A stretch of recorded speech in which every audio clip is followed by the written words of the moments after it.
అందరికీ నమస్కారం. Welcome to Durga lakhs and gardens. నేను మీ కనకలక్ష్మిని. ఈరోజు ఏం చూపించబోతున్నానంటే ములక్కాడ మటన్ కర్రీ అండి. ఇది చాలా చాలా బాగుంటుంది. ఎంత బాగుంటుందంటే అంత బాగుంటుందండి. ముక్క మెత్తగా ఉడకాలైనా ములక్కాడ ఇడిపోకుండా ఎలా వండుకోవాలో చేసి చూపిస్తానండి.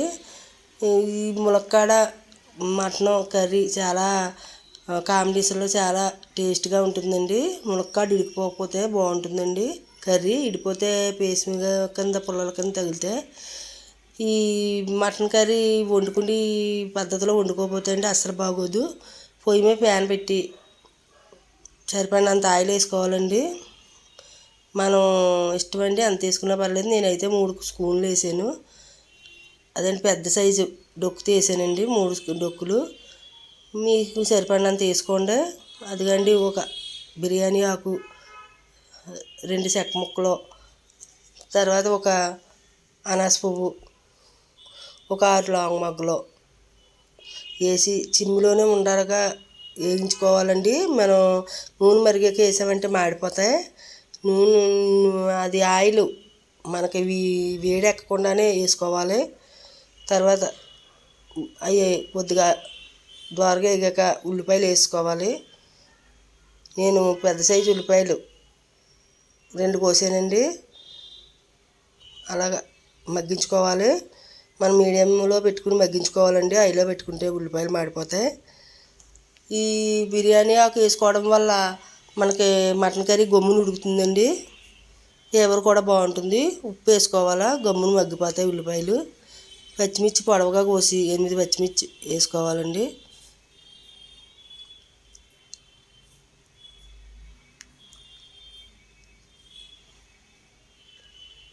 అలా మగ్గించుకోవాలి.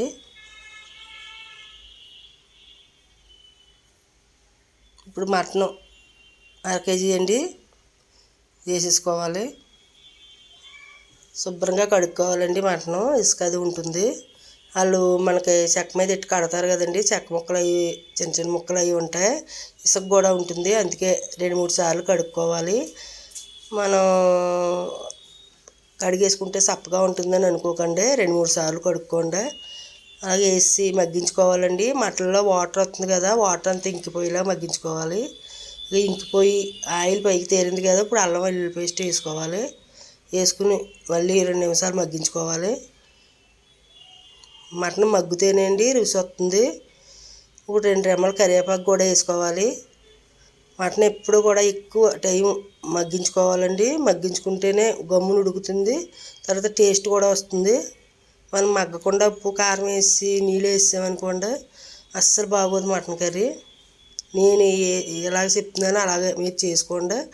ఎంతో బాగుంటుంది. మీరు వండుకున్నాక కామెంట్ కూడా చేయొచ్చు నాకు, బాగుందో బాగోలేదో.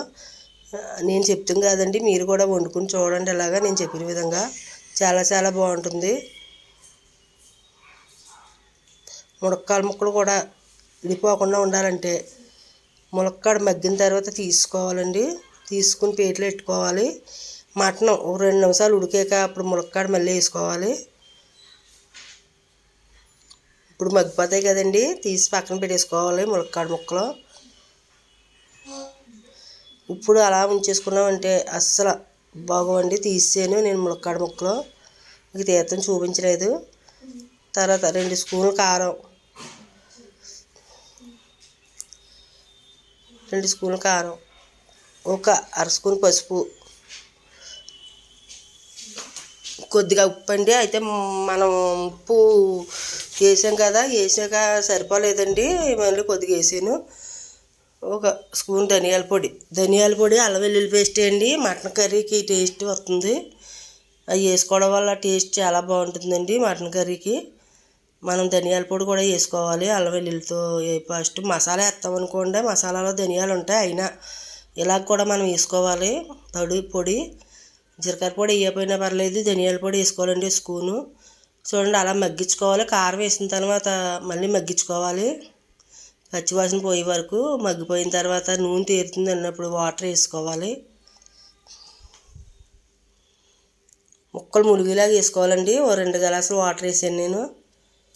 చూడండి ఉడుకుతుంది కదా. ఇప్పుడు వేసుకోవాలి. 2 నిమిషాలు ఉడికిందండి. ఇప్పుడు ములక్కాడ ముక్కలు వేసుకుంటే అస్సలు ఇడిపోవండి. మనం తోటతోనే ఉంచేసుకున్నాం అనుకో పీసు కింద పుల్ల ముక్కల్లా తగులుతాయి, కూరలో ఇడిపోయి అలా అస్సలు బాగోదండి. ఇలా వేసుకోండి, తీసేసి పక్కన పెట్టుకో. 2 నిమిషాలు మటన్ ఉడికాక వేసుకోండి. అప్పుడు మటన్ ములక్కాడ సమానంగా ఉడికితే దగ్గర పడిపోతుంది కదండి. ఇప్పుడు మసాలా వేసుకోవాలి. అదండి, 1 స్పూన్ మసాలా వేసుకోండి, సరిపోతుంది. తర్వాత మళ్ళీ ఉప్పు సరిపోలేదండి, మళ్ళీ కొద్దిగా వేసాను.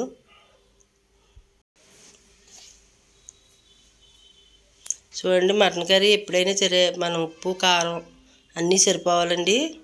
సరిపోతేనే బాగుంటుంది. ఆయిల్ కూడా సరిపోవాలి. ఇంకా ఆయిల్ చూడండి పైకి తేరుతుంది కదా, అలా తేరినప్పుడు మనకు ఉడికిపోయినట్టే లెక్క.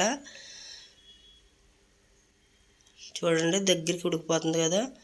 వాటర్ అంతా ఇంకిపోయాక మనం దింపేసుకోవాలి. దింపేసానండి.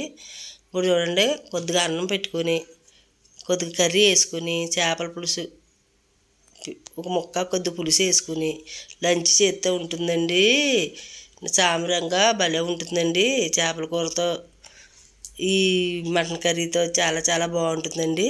మీరు కూడా మీ ఇంట్లో ట్రై చేయండి. నేను చెప్పిన విధంగా వండుకోండి. బాగుందో లేదో నాకు కామెంట్ చేయండి. మా వీడియో నచ్చితే లైక్ చేయండి, షేర్ చేయండి, సబ్స్క్రైబ్ చేసుకోండి. ఫస్ట్ సారి చూసిన వాళ్ళు అయితే మళ్ళీ సబ్స్క్రైబ్ తప్పకుండా చేసుకోండి ప్లీజ్ అండి. నా కూతుళ్ళు, నా కొడుకులు నాకు సపోర్ట్ చేయండి. మీ సపోర్ట్ నాకు ఎంతో ముఖ్యమండి. చూడండి చాలా బాగుంది కదా కర్రీ, చాలా టేస్ట్గా ఉంది.